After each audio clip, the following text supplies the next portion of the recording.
Hello, Assalamu alaikum everyone. I'm Kaleem and in this video I'll teach you about present perfect tense. Present perfect tense के आज हम uses और forms के मुतल्लिक जानने की कोशिश करेंगे और इसके साथ साथ हम इसकी जो उर्दू के फिक्रात के हवाले से पहचान है हम उसको भी जानेंगे. So let's get started.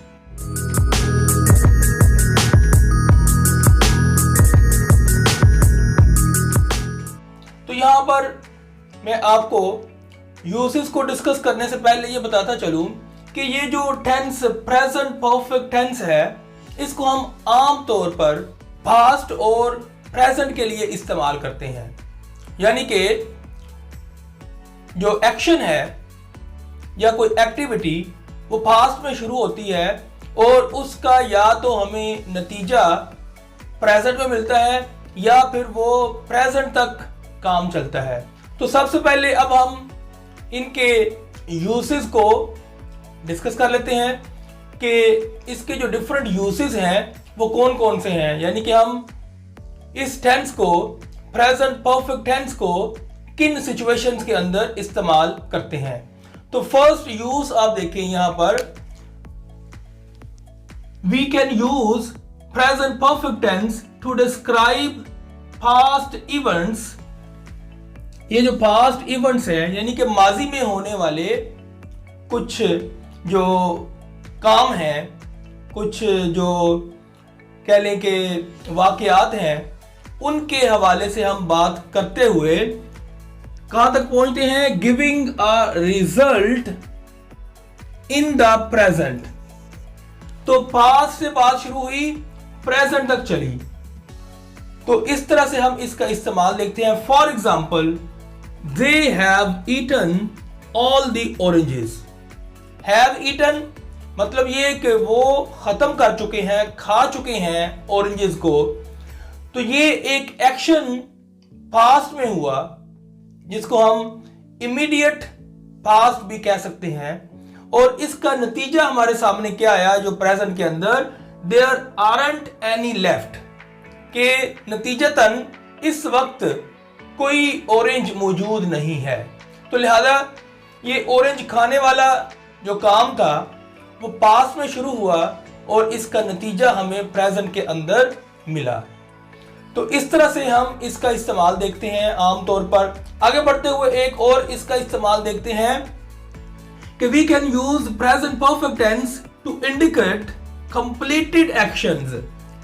जो काम मुकम्मल हो चुके होते हैं उनको बताने के लिए, उनके मुतल्लिक बात करने के लिए हम इस टेंस को इस्तेमाल करते हैं. कब? इन द इमीडिएट पास्ट, जो कि अभी थोड़ी देर पहले ही खत्म हुए हों. और यहां पर हम एक वर्ड जस्ट, इस जस्ट का सहारा लेते हैं वो उस इमीडिएट पास्ट को बताने के लिए.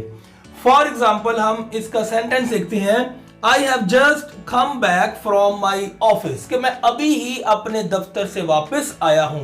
यानी कि अभी आकर थोड़ी देर हुई बैठा हूं. तो वो जो एक्शन है, जो पास्ट का एक एक्शन है, वो इमीडिएट पास्ट के हवाले से यहां पर डिस्कस हो रहा है. तो इस तरह से हम ये इसका दूसरा इस्तेमाल देखते हैं. आगे बढ़ते हुए हम इसका थर्ड यूज देखते हैं. We can also use this tense to denote an action beginning in the past and continuing up to the present moment. यहां पर भी फिर वही बात आई कि जैसे मैंने शुरू में आपको बताया कि इस टेंस के हवाले से हम पास्ट और प्रेजेंट को इस्तेमाल होते हुए देखते हैं. यानी कि इनका हम जिक्र इस टेंस के थ्रू देखते हैं. तो यहां पर भी वही बात आई कि एक एक्शन जो कि शुरू हुआ पास्ट के अंदर और वो कंटिन्यू रहा, जारी रहा मौजूदा वक्त तक. तो उसकी एग्जांपल देखें आप. I haven't seen Asim for several months. यानी कि मैंने आसिम को कई महीनों से नहीं देखा है. ये अब कई महीने पीछे तक बात जाती है, यानी कि अब से लेकर पिछले कई महीनों तक. तो लिहाजा ये पास्ट से शुरू होकर प्रेजेंट तक इसमें बात पहुंचती है। तो यहां पर ये जो सेंटेंस है ये कन्वे कर रहा है कि माजी के कई महीनों से लेकर अब तक मैं अपने दोस्त आसिम को नहीं मिला हूं। आगे एक और एग्जांपल इसी की देखते हैं हम। She has been ill since 1 month। तो यहां पर अब आप देखें कि ये फिर वही बात कि पिछले 1 महीने से वो बीमार है। आगे हम देखते हैं एक और इसका इस्तेमाल कि we can use present perfect tense to express past actions whose time is not given and not definite. यानी कि ये फिर वही बात कि पास्ट में कुछ काम शुरू हुए जिनके हवाले से अब हमें टाइम का जिक्र नहीं मिलता, यानी कि वो इनडेफिनेट टाइम के ज़मरे में आते हैं कि उनके मुतल्लिक हमें किसी किस्म का कोई इशारा नहीं मिलता कि वो कब जो है पास में काम हुआ। यहां पर आप गौर करें तो ये जो पॉइंट है टू एक्सप्रेस पास्ट और ये 2 पॉइंट जो हैं फर्स्ट और यहां पर दिस वन, तो इनके दरमियान में आपको सिमिलैरिटी एक नजर आएगी कि यहां पर जब हमने बात की तो जो पास्ट में एक इवेंट शुरू हुआ उसका रिजल्ट हम जो प्रेजेंट है उसके अंदर देखते हैं, जबकि यहां पर अब हम देखें तो पास्ट के अंदर एक्शन हुआ मगर उसके रिजल्ट के हवाले से जो प्रेजेंट है उसके अंदर कोई हमें इशारतन कुछ नहीं बताया जा रहा। तो लिहाजा इसलिए हम इसको इनडेफिनेट कहते हैं कि ये पास्ट के हवाले से हमें इनडेफिनेट टाइम की तरफ लेकर जाता है।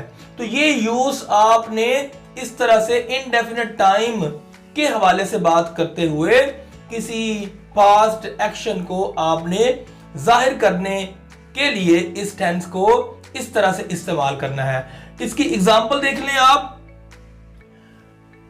Have you read Ode to Autumn? क्या आपने Ode to Autumn, ये एक पोएम का नाम है, इसकी फॉर्म जो है वो ओड कहलाती है और ये एक कीट्स जो रोमांटिक पोएट था उसकी लिखी हुई पोएम है। तो उसके मुतालिक पूछा गया कि आपने पढ़ी है। अब इसमें कहीं किसी तरह से कोई इशारा नहीं मिल रहा कि कब आपने ये पढ़ी है, किस वक्त में पढ़ी है। मसलन ये पढ़ने का जिक्र हो रहा है, ये हमें पता नहीं चल रहा कि ये किस वक्त पढ़ी गई, कि इमीडिएट पास्ट में पढ़ी गई या पहले या कब, 1 महीना पहले, 1 दिन पहले। तो इस तरह का हमें कोई टाइम का जिक्र नहीं मिल रहा। इसकी एक और एग्जांपल देखें। आई बीन टू लाहौर, कि मैं लाहौर जा चुका हूं, मतलब मैं लाहौर जाकर वहां से वापस आ चुका हूं। तो इसमें ये बात पता चलती है कि मैंने लाहौर का सफर किया हुआ है, यानी कि लाहौर को मैं घूमा हुआ हूं। तो यहां पर एक और पॉइंट मैं इससे मिलता जुलता आपके साथ डिस्कस कर दूं कि अगर यहां पर आप कहें कि I have gone to Lahore और दूसरा ये sentence I have been to Lahore, तो इनका अगर आप कंपैरिजन करें तो इनके मतलब में फर्क आता है। जब आप गॉन कहेंगे I have gone to Lahore तो इसका मतलब है आप जा चुके हैं और उधर ही मौजूद हैं। और जब हम कहते हैं I have been to Lahore कि मैं लाहौर जा चुका हूं, इसमें मतलब यह होगा कि जाकर वापस आ चुका हूं, यानी कि मेरा यह सफर खत्म हो चुका है, ये पास में हुआ। अब उसका जिक्र यहां पर कहीं नहीं मिल रहा। हो सकता है उसने 1 दिन पहले जो है ये सफर किया हो और कंप्लीट करके वो वापस आ चुका हो, या हो सकता है वो 1 महीना पहले वहां गया हुआ हो, या उसने 1 साल पहले। तो इस तरह से ये इनडेफिनेट टाइम हमें यहां पर मिलता है। एक पास्ट एक्शन के हवाले से हमें बिल्कुल टाइम का पता नहीं चलता कि वो एक्शन जो है किस वक्त पास्ट के अंदर हुआ।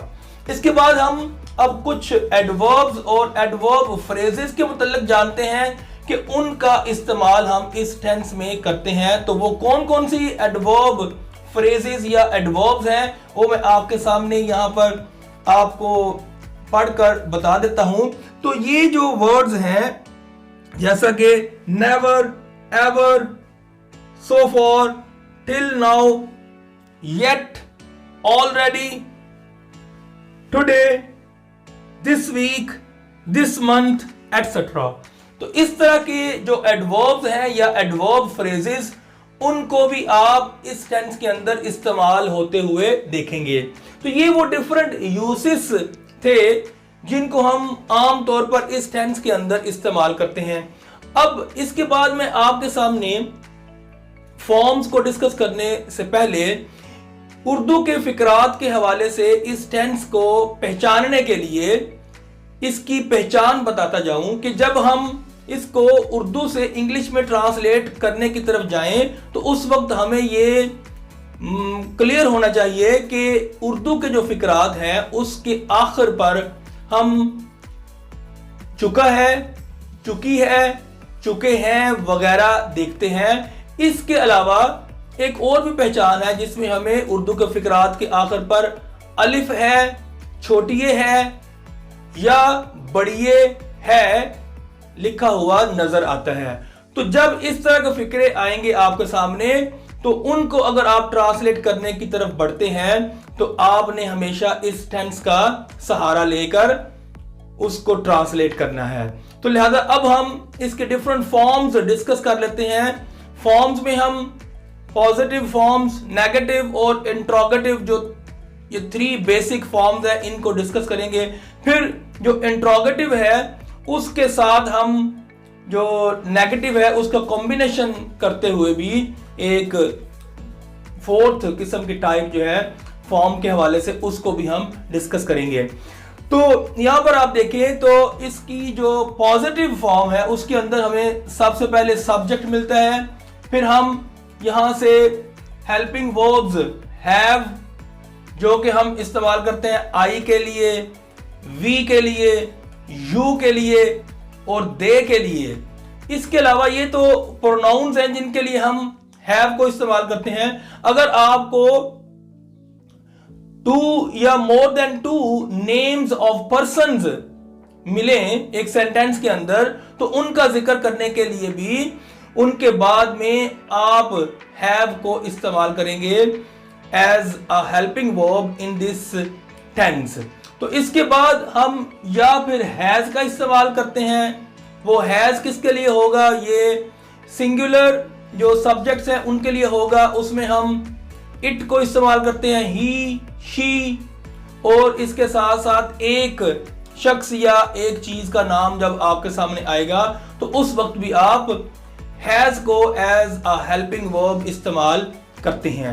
इसके बाद हम V3 जो है उसका इस्तेमाल करते हैं। V3 से मुराद है पास्ट पार्टिसिपल, यानी कि पास्ट पार्टिसिपल हम जो वर्ब की 3rd फॉर्म है उसको कहते हैं।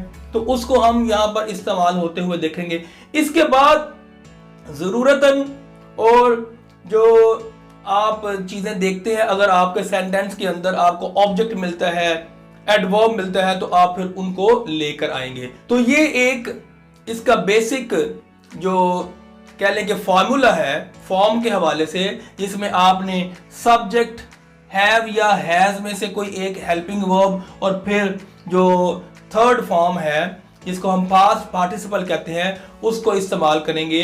एक कम से कम जो सिचुएशन है जहां पर आपको एक इंट्रांजिटिव जो वर्ब है वो मिले, यानी कि जिसके बाद आपको ऑब्जेक्ट को जो लेकर आना है वो जरूरी ना हो। तो लिहाजा इसके साथ साथ हम आगे इसकी अब कुछ एग्जांपल्स डिस्कस कर लेते हैं ताकि ये आपको कॉन्सेप्ट क्लियर हो जाए। तो यहाँ पर आप देखें, मैंने ये अभी आपको बताया कि हैव के साथ जो हम प्रोनाउंस इस्तेमाल कर सकते हैं उनको मैंने यहाँ पर लिखा हुआ है आई, यू, दे या वी। इनमें से कोई भी हो, या मैंने अभी थोड़ी देर पहले आपको बताया कि अगर 2 चीजों या 2 अशखास के नाम हो तो वो भी प्लूरल सब्जेक्ट्स में आ जाएंगी, तो उनके लिए भी आपने हैव का इस्तेमाल करना है। तो इसके बाद हम कह सकते हैं we have watched the film, कि हमने फिल्म देख ली है। यहां पर मैंने आपको बताया अभी थोड़ी देर पहले कि इसके उर्दू के फिकरात के आखिर पर अलिफ है, छोटिए है, बड़िए है आता है, या चुका है, चुकी है, चुके हैं आता है। तो यहां पर अगर आप इसको इस तरह से ट्रांसलेट करें कि हमने फिल्म देख ली है, तो आप गौर करें ली में आपको छोटिए मिलेगा आखिर पे, और वो छोटिए के बाद आपको है मिलेगा। तो इस तरह से इसके उर्दू के फिकरात के आखिर पर आपको छोटिए है, अलिफ है, बड़िए है, इस तरह के अल्फाज आपको मिलते हैं। आगे दूसरी एग्जांपल देखिए। अब हम ये हैज के साथ इसका इस्तेमाल देखेंगे यहां पर। तो हैज का इस्तेमाल हम ही, शी, इट और इसके साथ साथ एक चीज या एक शख्स के नाम के साथ इसका इस्तेमाल करते हैं हैज का। तो हम इसको इस तरह से कहेंगे, it has eaten food, she has eaten food, he has eaten food. यहां पर अगर आप कोई एक नाम लेकर आए तो उसके लिए हम ये कह सकते हैं मूसा हैज ईटन फूड। तो इस तरह से आप इसका इस्तेमाल करेंगे। यहां पर अब आप देखें तो ये फूड जो है वो ऑब्जेक्ट के तौर पर आ रहा है, यानी कि यहां पर हमारे पास जो वर्ब है वो ट्रांजिटिव है, तो इसलिए अब हमने यहां पर ऑब्जेक्ट को भी इस्तेमाल किया। आगे बढ़ते हैं, एक और example, the journey has been adventurous. तो यहां पर आप देखें अब जो बी फॉर्म है उसकी आपके सामने थर्ड फॉर्म बीन आ गई, यानी कि जो बी एक फॉर्म होती है, इसको हम आगे उसकी डिफरेंट कह लें कि forms in the form of words देखते हैं, तो उसका भी इस्तेमाल इसमें हम कर लेते हैं। तो लिहाजा ये आपने याद रखना है कि ये बीन जो है ये बी की थर्ड फॉर्म है, तो ये यहां पर इस्तेमाल हो रही है। The journey has been adventurous, यानी कि जो सफर था वो बहुत ही एडवेंचरस यानी कि खतरनाक या मुहिम्मात से भरपूर था। तो लिहाजा ये बीन का आपने कॉन्सेप्ट याद रखना है कि ये बीन जो है ये बी की थर्ड फॉर्म है, तो इसका भी हम इस्तेमाल यहां पर करते हैं, यानी कि हम जो एक मेन वर्ब है उसको हम बी की जो फॉर्म है उससे भी हासिल कर सकते हैं। तो यहां हैज जो है वो एज अ हेल्पिंग वर्ब जो है वो यूज हो रहा है, और ये बीन जो है वो एज अ मेन वर्ब जो कि बी की थर्ड फॉर्म है वो यहां पर इस्तेमाल हो रही है। तो आगे बढ़ते हुए अब हम एक और एग्जांपल डिस्कस करते हैं। आईव, ये कॉन्ट्रैक्टेड फॉर्म है आई हैव की, इसके बाद हम हैड को एज अ मेन वर्ब यहां पर इस्तेमाल होते हुए देखते हैं, जो कि हैव की थर्ड फॉर्म के तौर पर यहां पर इस्तेमाल हो रहा है। यानी कि आपने ये याद रखना है कि हैव जो प्लूरल सब्जेक्ट के लिए इस्तेमाल होता है और हैज जो सिंगुलर सब्जेक्ट्स के लिए इस्तेमाल होता है, उसकी पास्ट फॉर्म भी हैड है और उसकी जो पास्ट पार्टिसिपल यानी कि जो थर्ड फॉर्म है वो भी हैड है, तो उसका इस्तेमाल हम यहां पर देख रहे हैं। I've had a good experience। तो यहां आपको ये पता चला कि आपने ये याद रखना है कि आप इस तरह की एक कंस्ट्रक्शन बना सकते हैं जिसमें आप हैव के बाद हैड का इस्तेमाल करते हैं। हैव यहां पर एज अ हेल्पिंग वर्ब इस्तेमाल होता है और हैड यहां पर एज अ मेन वर्ब इस्तेमाल होता है बतौर V3 के। तो लिहाजा ये इसका मतलब ये हुआ कि मेरा एक अच्छा तजुर्बा रहा है। तो इस तरह से हम ये देखते हैं कि यहाँ बी की फॉर्म का इस्तेमाल हुआ और यहाँ पर हैव की जो फॉर्म है उसका भी इस्तेमाल हुआ।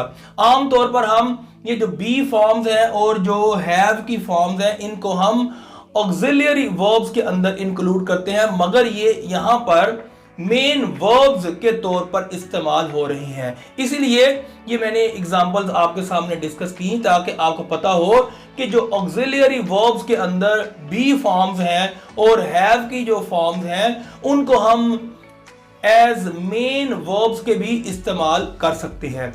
अब हम आगे बढ़ते हुए नेगेटिव फॉर्म्स को डिस्कस कर लेते हैं।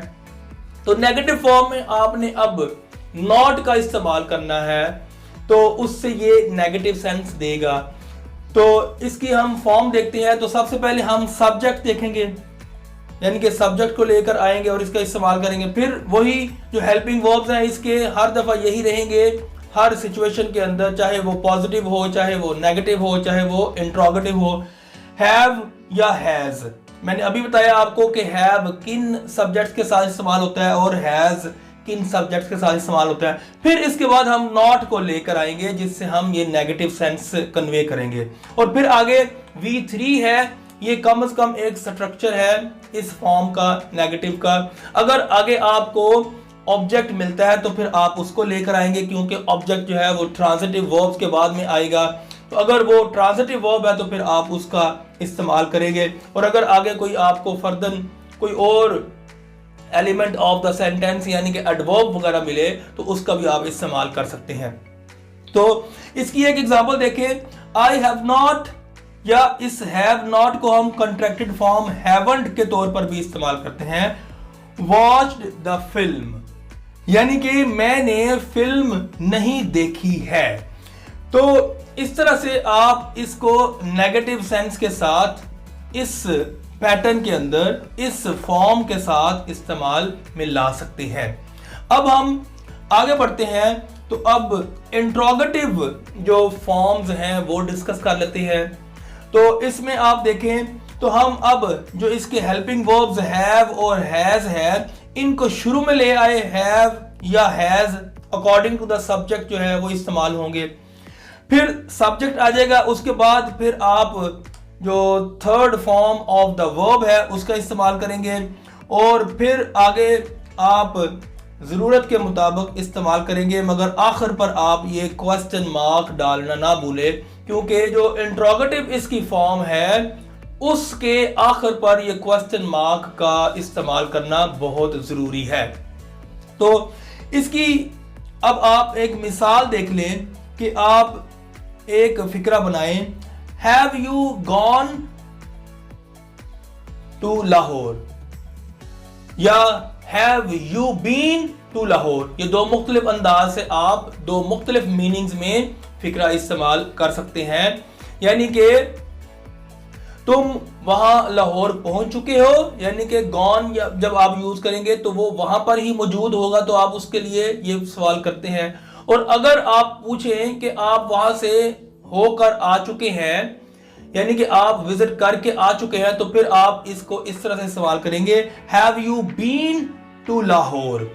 तो ये दो मुख्तलिफ मीनिंग्स के अंदर गॉन और बीन का इस्तेमाल होता है, तो उनको मैंने इंट्रोगेटिव सेंटेंसेस के अंदर आपके सामने इस्तेमाल करके बता दिया। अब हम WH वर्ड के साथ भी क्वेश्चन बना सकते हैं, तो उसको हम डिस्कस कर लेते हैं एज यूजुअल, जैसा कि हमने पिछले टेंसेस के अंदर भी इनको डिस्कस किया।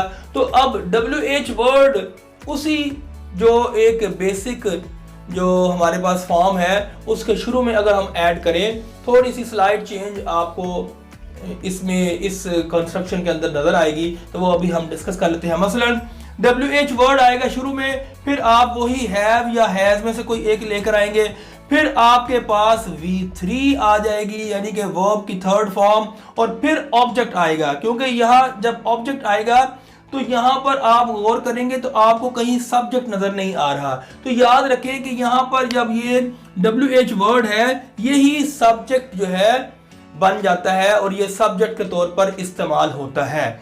मसलन मैं एक एग्जांपल आपके सामने इसकी डिस्कस कर दूं कि हम कह सकते हैं Who has interviewed अली, किसने अली का इंटरव्यू किया है। तो इस तरह से जब आप इसका इस्तेमाल करेंगे तो यहां पर जो हु है ये सब्जेक्ट बन जाएगा और जो अली है ये ऑब्जेक्ट बन जाएगा।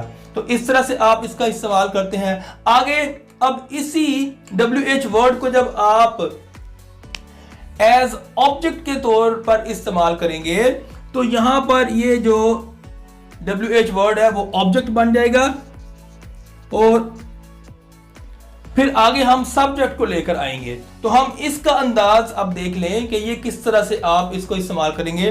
तो यही जो अभी मैंने आपके साथ सेंटेंस यहां पर आपको समझाने के लिए बोला, उसको हम यहां पर इस्तेमाल कर सकते हैं। तो हम कह सकते हैं Who has अली इंटरव्यूड। तो यहां पर आपने गौर किया कि अब जो अली था वो सब्जेक्ट बन गया और ये जो WH वर्ड हु है ये यहां पर ऑब्जेक्ट बन गया।